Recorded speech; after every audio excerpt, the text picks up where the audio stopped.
O curso de aperfeiçoamento de professores da Escola Dominical, CAPED, e seu fundador, pastor Antônio Gilberto, em saudosa memória, estão na história.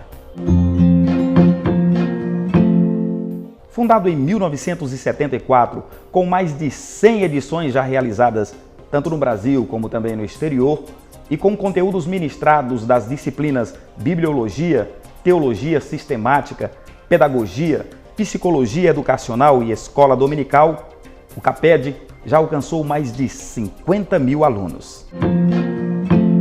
Nesta edição do Na História, confira o pastor Antônio Gilberto ministrando a disciplina Bibliologia durante o 100º CAPED, realizado em 2014 em Natal, Rio Grande do Norte. Os irmãos podem abrir o manual, a página 58. Manual da Escola Dominical, página 58. Veja o tópico número 2. Caso você não esteja com a Bíblia, eu vou ler pelo menos uma referência. Caso você esteja com a Bíblia, aproveite e acompanhe a leitura silenciosamente. Mas o assunto da aula do pastor Alexandre se você está com o cronograma, Bibliologia, a Bíblia em sua mensagem. O assunto, a disciplina é Bibliologia, ou seja, a Bíblia como o livro do Senhor e sua mensagem. Eu estou pedindo que os irmãos vejam página 58, o tópico número 2. Fatores ou requisitos de progresso do conhecimento da palavra de Deus. Quais são os requisitos de progresso? Você sabe o que é progresso? Avanço, avanço, avanço. Eu suponho que quando você aceitou Jesus, não sabia nada. Mas não vai me dizer que hoje, depois de 5 meses, 5 anos, 10 anos, 20 anos, não sei. Não acredito. Certamente o seu avanço tem sido fenomenal. É aqui esse assunto. Depois eu vou prosseguir, se der tempo, o outro tópico. Quais são esses fatores? O requisito de avanço, de progresso no conhecimento da palavra. Veja na página 59 o primeiro que eu estou mencionando. A livre operação do Espírito Santo do crente. A livre, ou seja, ele operar em nosso ser de maneira absoluta, total. A livre operação, ou seja, o canal aberto para ele operar. E vou tomar uma referência. Então aqui está um fator de progresso, de avanço no conhecimento da palavra de Deus, que é a revelação divina.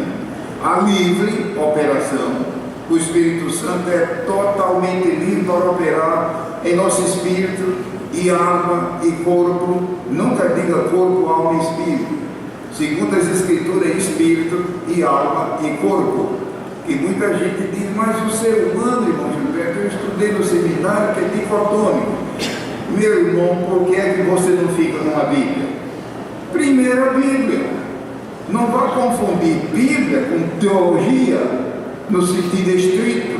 Bíblia é a palavra de Deus, as Sagradas Escrituras, os 66 livros. Teologia, no sentido geral, é aquilo que o homem ou a mulher diz da Bíblia.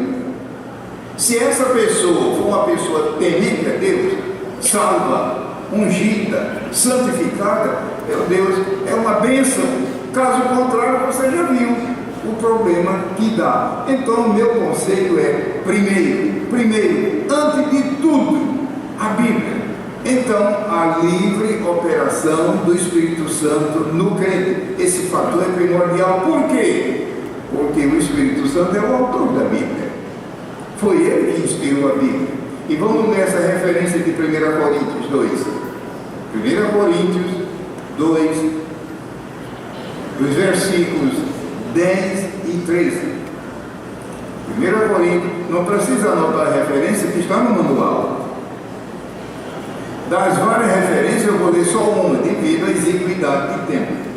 1 Coríntios 2, 10 e 13. O versículo 10 diz assim: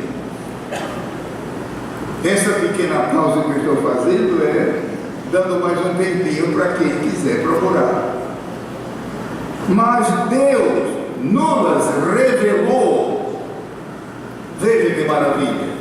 Aqui não diz apenas que Ele inspirou, que Ele conduziu, que Ele revelou. E Deus continuou fazendo isso. Deus nos revelou pelo seu Espírito. Porque o Espírito aqui é o Espírito Santo. Os irmãos já notaram que no Antigo Testamento, quase sempre, o Espírito Santo é mencionado como o Espírito, o Espírito, o Espírito. Mas no Novo Testamento, quase sempre é Espírito Santo, Espírito Santo, Espírito Santo. Por quê? Qual é a obra principal do Espírito Santo na igreja? É santificar o crente. Santificar. Então você já notou a batalha que o diabo trava para evitar o crente de avançar na santificação? Tenhamos cuidado. O ministério principal do Espírito Santo quanto à igreja é santificação. Por isso que ele é chamado Espírito de Santificação lá em Romanos 1, e é chamado Espírito Santo, que muita gente pensa que é nome, é um título. O nome do Espírito Santo não está revelado na Bíblia. Nome é um título, e são maravilhosos títulos, e esse título é muitas vezes mencionado no Novo Testamento, Espírito Santo. E vocês sabem que Espírito não é nome de ninguém. Então tomemos cuidado, porque seu ministério principal é nos santificar. Voltando à leitura, 2 versículo 10. Deus nos revelou pelo seu Espírito, porque o Espírito penetra todas as coisas, e ainda as profundezas de Deus. Vou agora para o versículo 13, que diz assim: as quais também falamos, não com palavras de sabedoria humana, mas com as que o Espírito Santo ensina. Ensina, o Espírito Santo ensina. Ele ensina diretamente, mas ensina também através de instrumentos que ele levanta. Vamos ver se o tempo vai dar para depois dessa referência, daqui a alguns minutos. Voltando ao 13. As que o Espírito Santo ensina, comparando as coisas espirituais com as espirituais. Então, um fator, um requisito primordial é o Espírito Santo ter plena liberdade de ação. Agora imagine um crente que frequenta cinema ou que assiste novelas imundas. Que liberdade o Espírito Santo irá agir em sua vida? Mas, irmão Gilberto, onde é que está escrito que o crente não pode ir a cinema? Ora, meu irmão, quem ama a Deus não tem razão de fazer esse tipo de pergunta. Voltando à página 59, outro requisito de progresso, avanço no conhecimento. Por que eu estou destacando esse tópico? Qual é o instrumento que o obreiro usa para fazer a obra de Deus? Qual é o instrumento que o ganhador de almas usa para ganhar alma? Qual é o instrumento que o professor da escola dominical utiliza no seu ministério? As Sagradas Escrituras. As Sagradas Escrituras. Muito bem. E quais são os fatores de progresso no conhecimento? O primeiro é esse. Veja se tem um outro na Bíblia anterior. Se não tem, o Espírito Santo ter liberdade plena em nossa vida. Veja, esse segundo, letra B, a espiritualidade do crente. É uma pena que essa palavra espiritualidade é mal explicada, é mal entendida, porque muita gente pensa que um crente espiritual, aquela irmã, aquele irmão, aquela congregação é espiritual. A gente pensa que é apenas uma pessoa que pula muito, que grita muito, que fala muito em língua estranha, que rola no chão. Mas, meu irmão, a palavra espiritual neste versículo que eu acabei de ler, espiritual é derivada do Espírito Santo. Pega o texto original para ver.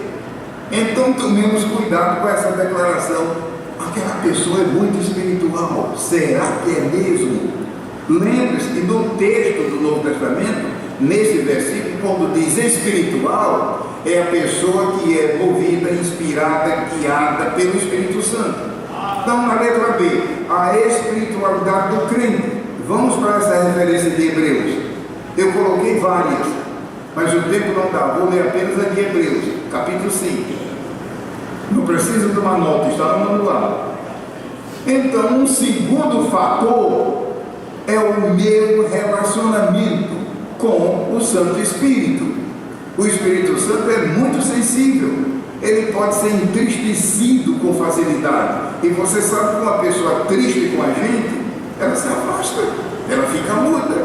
Você já viu alguém chegar para você? É claro, uma pessoa quando é amiga. Olha, eu estou triste com você. Eu estou triste com você.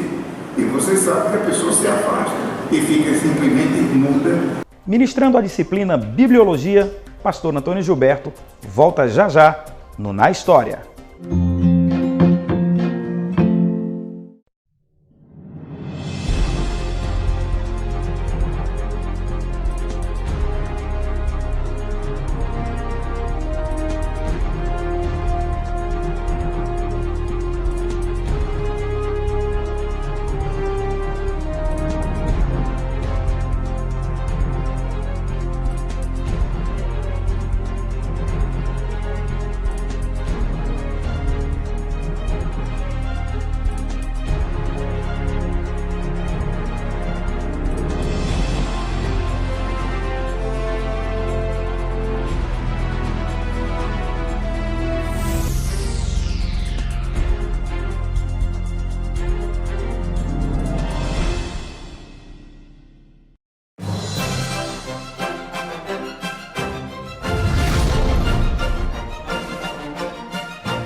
Estamos de volta com Na História.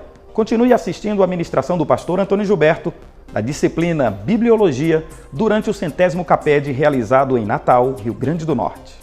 A espiritualidade do crente. Hebreus 5, 13 e 14. É um segundo fator. Cuidemos, portanto, da nossa espiritualidade no sentido bíblico. O versículo 13 diz: é pena, porque não dá tempo de ler a passagem toda. A passagem é um primor. Eu vou ler só o 13 e o 14. Porque qualquer que ainda se alimenta de leite não está experimentado na palavra da justiça, porque é menino. Os irmãos sabem que é normal a criança se alimentar com leite.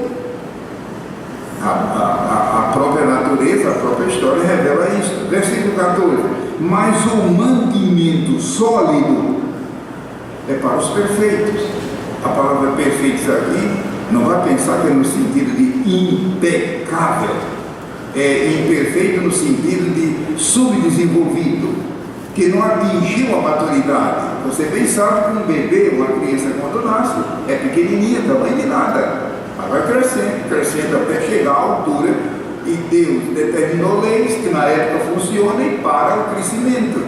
No sentido espiritual, o crente precisa chegar a esse ponto, ou seja, desenvolvimento espiritual. Voltando ao 14, o mantimento sólido é para os perfeitos, ou seja, aquilo que falamos ontem, do discipulado cristão,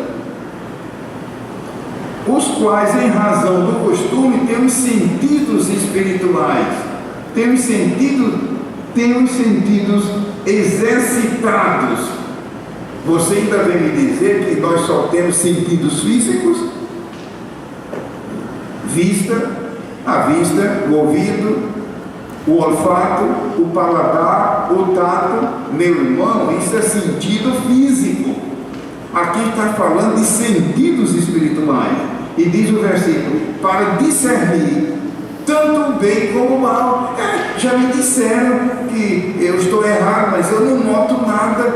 Já me disseram que o que eu estou fazendo está errado, mas eu não sinto nada. Não sinto por quê? Aqui está explicado. Então vamos para um terceiro fator de progresso no conhecimento das Sagradas Escrituras. A oração é um poderoso aliado. A oração a Deus. E vamos para essa última referência que eu coloquei, Tiago 1:5. Então, meus irmãos e minhas irmãs, eu entendo que todo mundo que está me ouvindo nunca lê a Bíblia, nunca evoca a Bíblia, nunca memoriza a Bíblia sem oração, sem oração, sem oração. E os exemplos estão na Bíblia. Quem é que não conhece aqui o Salmo 119? Que é o maior capítulo da Bíblia. E o que é o Salmo 119? Olha o dele se não é uma oração. Oração, oração, oração, oração, oração. Tiago 1, versículo 5. Tiago está bem pertinho aí de Hebreus. Tiago 1:5. A oração é um fator de progresso. É pena que muita gente pensa que oração na Bíblia é apenas oração falada, ou oração sentada, ou ajoelhada. Mas, meu irmão, Deus atenta primeiro, não é para a posição do corpo, é para a atitude da alma. De que adianta uma pessoa estar ajoelhada, prostrada ao chão, com o coração cheio de orgulho, cheio de inveja, cheio de ódio, cheio de ira? Não adianta nada. Deus atenta primeiro, não é para a posição do corpo, é a atitude da alma diante de Deus. Às vezes, no lugar onde nós estamos, não dá para a gente fechar os olhos, não dá para se ajoelhar, mas Deus ouve a oração. Voltando a 1:5 de Tiago: se algum de vós tem falta de sabedoria, peça a Deus, que a todos dá liberalmente. Liberalmente. Essa palavra liberalmente é a tradução que eu estou usando aqui de Almeida. Eu não sei se vai dar tempo eu entrar no terceiro tópico, não vai dar tempo, que seria mencionar para o CAPED, para os capedianos, as 11 principais versões atuais da agora, 2014, as 11 principais versões atuais da Bíblia em língua portuguesa. Talvez o tempo não dê, nem estava no manual. As 11 principais, eu não estou dizendo que são apenas 11, as 11 principais versões atuais da Bíblia em língua portuguesa, para ver qual é que você tem dessas. Mas aqui o termo liberalmente é superabundante.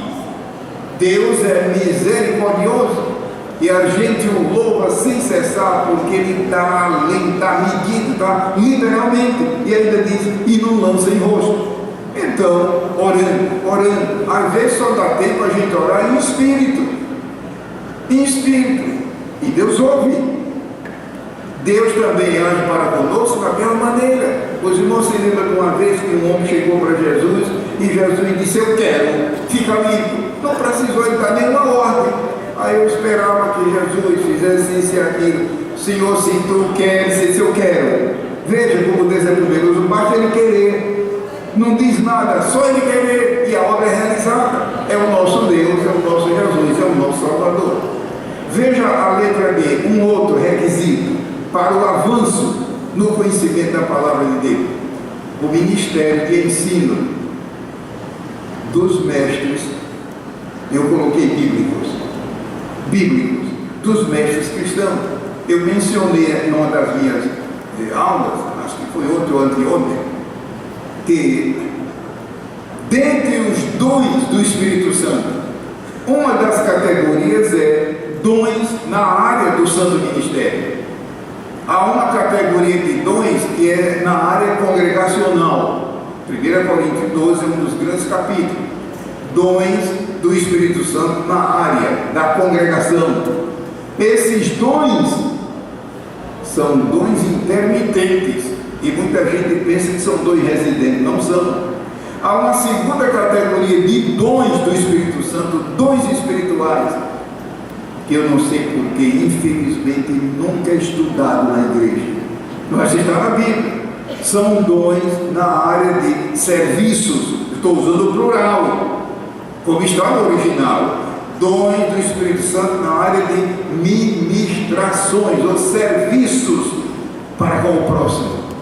Mas, irmão Gilberto, que a gente não pode servir? Pode sim, podemos servir ao próximo com solidariedade, humanitarismo. Mas imagina uma pessoa tendo um dom. Está lá em Romanos 12, está lá em 1 Coríntios 12, enfim. E há uma terceira categoria de dons do Espírito Santo.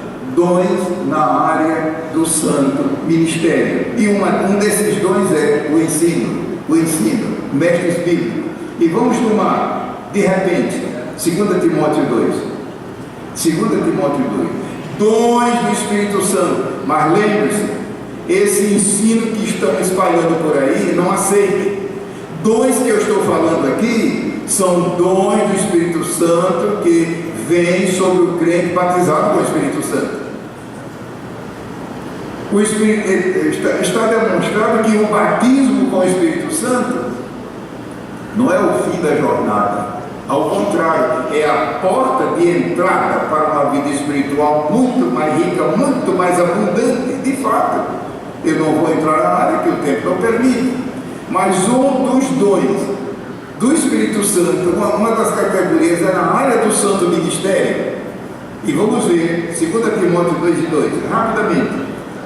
E já pedi para o pastor me avisar com tempo suficiente para encerrar o expediente na hora. 2 Timóteo 2, versículo 2.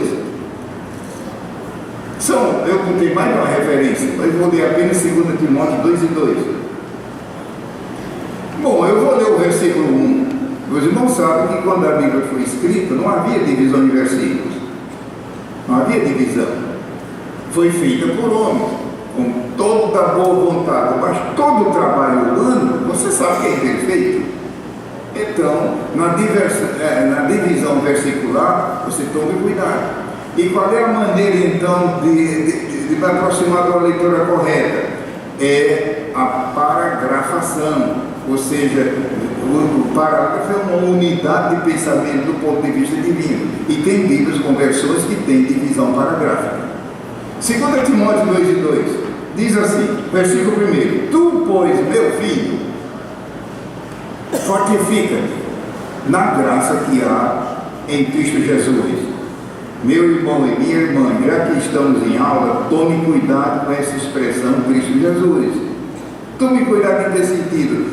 Veja se está no original grego. Por que, irmão Gilberto? Às vezes o tradutor se descuida e coloca Jesus Cristo. É a mesma pessoa divina, mas quando a Bíblia chama Jesus Cristo, o peso do sentido é um, mas quando a Bíblia diz Cristo Jesus, o peso é outro. Agora temos que ver se está no original, que nem sempre o tradutor às vezes se descuida. Nesse caso aqui está no original. Voltando à leitura, a graça que há em Cristo Jesus, quando a Bíblia menciona Cristo Jesus, é Ele glorificado, exaltado, ressurreto, à destra do Pai Todo-Poderoso, dizendo: é-me dado todo o poder do céu e na terra. É Ele dizendo, como lá em Apocalipse: eu morri, mas eu estou vivo para todo sempre, eu tenho a chave da morte e do inferno. Eu estou vendo muitos irmãos surpresa aqui mais perto, sem piscar um pouco. Tá bom, irmão, não custa nada. Eu rapidamente, eu só tenho agora 5 minutos, não custa nada tirar a dúvida. Abra depressa em Romanos 8. Se você está com a Bíblia. Romanos 8. Cristo Jesus e Jesus Cristo é a mesma divina pessoa. Mas quando na revelação divina ele aparece com o nome Jesus Cristo, é ele da sua humilhação, sofrendo como propiciação pelos nossos pecados, e como sofreu, é ele sofrendo no Calvário os seus, enfim. Mas quando a Escritura diz Cristo Jesus, é ele exaltado em glória, todo poderoso, para nunca mais morrer, nunca, jamais. Ou seja, a obra que ele realizou no Calvário é eterna, e não precisa nunca jamais morrer outra vez. É tanto que o Novo Testamento de vez em quando diz uma vez, A fé foi entregue uma vez, que ele morreu uma vez. Então eu costumo dizer que quem não aceitar Jesus agora, arrumar as malas para caminhar para o inferno. Não tem outro caminho. Porque Jesus não veio outra vez para morrer por ninguém. Graças a Deus que eu e você já fizemos a decisão certa. Já estamos andando para o céu. Glória a Jesus. 2 Timóteo. Tem vários versículos. Eu estou lendo 2 Timóteo 2:2, que diz assim: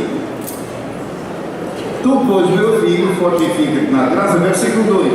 E o que é de mim, entre muitas testemunhas ouviste, confiam a homens fiéis, que sejam idôneos. Idôneos ao pé da letra é qualificados. Qualificados. Não é idoso. Tem muita gente que é idoso, mas não é idôneo. Sejam idôneos para ensinarem a outros. Medite depois desse versículo. Que riqueza. Que riqueza. O nosso tempo não dá para ir adiante, devido ao horário, mas pule num instantezinho de nada para rapidamente para a página 55, para a página 55, que o assunto do nosso querido pastor Alexandre Coelho foi a Bíblia e sua mensagem. E na página 54 e 55 o assunto é desenvolvido. Na página 55, na página 56, na página 57 e na página 58. Pelo menos essa menção pode lhe ajudar na hora que você for estudar o material. Que a nossa orientação é que durante o capítulo o tempo não dá, mas eu sugiro que você depois se programe, não deixe o livro criar poeira, não deixe o livro engavetado e não se esqueça, em primeiro lugar, a Bíblia, o volume sagrado. Que assim seja, irmão. Os 1.400 inscritos no 100º Caped realizado em Natal saíram edificados. Esperamos que você também tenha sido edificado com esta ministração. Até nosso próximo encontro, o Na História fica por aqui. A paz do Senhor a todos.